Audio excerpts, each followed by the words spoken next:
এখন আমরা অবস্থান করছি রানী ভিক্টোরিয়ার সেই বিখ্যাত প্যালেস মেমোরিয়ালে। দেখতেই পাচ্ছেন এই সেই ভিক্টোরিয়া মেমোরিয়াল, যেটা কলকাতাতে অবস্থিত।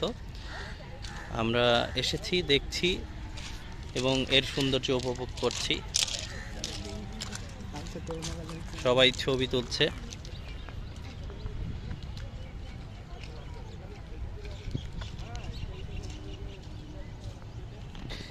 এই পাশটাতে সুন্দর বসার জায়গা রয়েছে, সবাই বসে বাতাস খাচ্ছে। সুন্দর একটা পুকুরের মতো আছে, খুব সুন্দর। এই সেই ভিক্টোরিয়া মেমোরিয়াল, যেটাকে কলকাতার বলা হচ্ছে তাজমহল, কলকাতার তাজমহল। এই সেই কলকাতার তাজমহল দেখতে পাচ্ছেন।